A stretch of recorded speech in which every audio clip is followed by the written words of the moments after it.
The Nehao wage strike continues today following a week that was marred by violence and intimidation, and the protesting workers making it clear that they are going to intensify this strike, and as more services are going to be disrupted, whether you talk about the courts, the hospitals, government offices, all of these could be affected. The striking union members are demanding a 10% salary hike, while government is offering a 4.7% increase. Several other unions, including the Health and Allied Workers Indaba trade unions, this is HAITU, and the South African Policing Union, have also announced that they will be joining the strike. Let's speak now to Tony Healy, a labour law expert, talking to us from Cape Town this morning. Tony, good morning to you. Always a pleasure to talk to you. Let's begin with what we saw last week.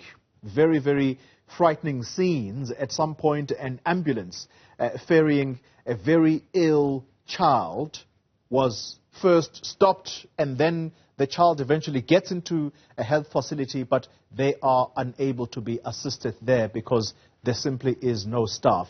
Can union leaders, including their members, by the way, be held personally accountable for whatever dangers that members of the public could come across?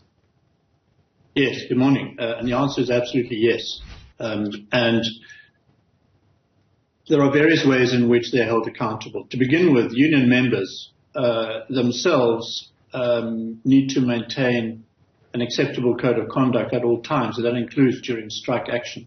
So the extent to which an employer has evidence and can prove that an employee has misbehaved at any time during a strike, then that employee is subject to disciplinary action and can be and should be and potentially dismissed. And we've certainly been involved in numerous cases where employee strike-related misconduct has resulted at the end of the strike in those employees being charged and dismissed. Now, when it comes to the union itself, the Labour Relations Act is quite clear in Section 68 that the extent to which a union and or its members behaves in a way which prejudices the employer and causes damage, for example, then the courts can and have in the past awarded damages against trade unions in those circumstances. Yeah. Tony, before we move away from this question of taking personal accountability for any injuries or even possible fatalities that members of the public could endure as a result of this strike, what questions then should we, the media practitioners, be pressing on, particularly given that this strike is illegal? Well, yes, so that's the first point. So it is illegal in the sense that we're talking about an essential service. So, for example, in as much as Nehao might say, as I have, that the strike is protected pending the appeal, that's just not true.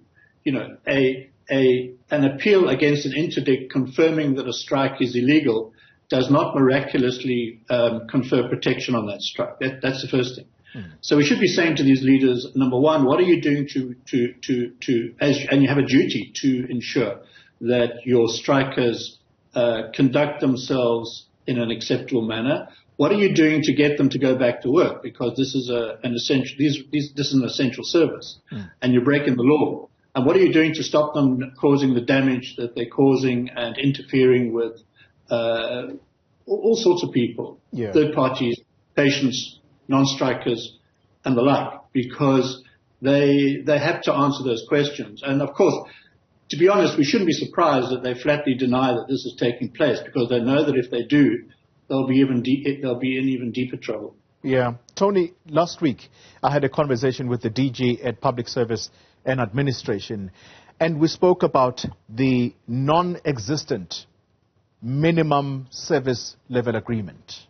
That has been negotiated for some time now, but nothing is in place. So not only are these essential workers on an illegal strike, but there is no minimum service level agreement to speak of. So how are we as members of the public to get the services that we need? Does it say anything about the observance of the laws in the country? Well, it does.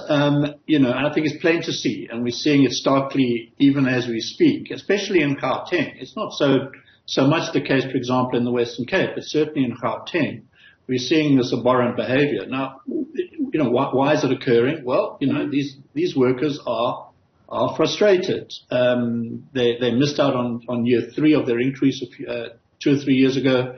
The cost of living is extremely high, and they are suffering. I think we all get that. But that doesn't give them the right to behave the way they should. It's almost anarchy the way they're behaving. And I think that action should, you know, stern action should be taken against them. It's abhorrent the way they're behaving. Yeah.